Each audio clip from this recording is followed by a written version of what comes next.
ملک کے سماجی اور شعبے سمیت اہم شخصیات نے ملک کی موجودہ حالات کے تناظر میں اپنی خیالات کا اظہار اور عوام کو امن اور تحمل کا پیغام دیا ہے۔ مہذب جمہوری معاشروں میں احتجاج ہوتا ہے، بالکل ہوتا ہے، لیکن پرامن احتجاج، اپنے ہی ہاتھوں سے خود کو نقصان پہنچانا کہاں کی عقل مندی ہے؟ ہماری فوج ایک عظیم فوج ہے، ہمیشہ ہمارے برے وقت میں ہمارے کام آئی ہے۔ ہم ان پر اعتماد کر سکتے ہیں، ان پر ریلائے کر سکتے ہیں، انہی کی وجہ سے ہم اپنے اس ملک میں سکون کی نیند سو پاتے ہیں۔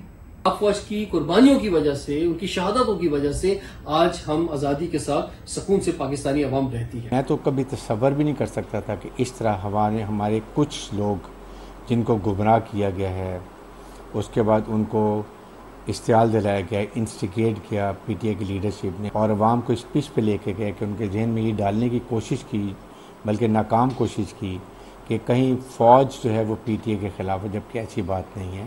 جو 9 مئی کو ہوا، اس سے میں سمجھتا ہوں کہ جو دشمن نہیں کر سکا وہ ہمارے لوگوں نے کر دیا۔ جو چیز مطلب منہ سے بولتے ہوئے شرم آتی کہ جو کام کیے گئے وہ بالکل وہ کام ہے کہ جس کے اوپر ہم شرمندہ ہیں۔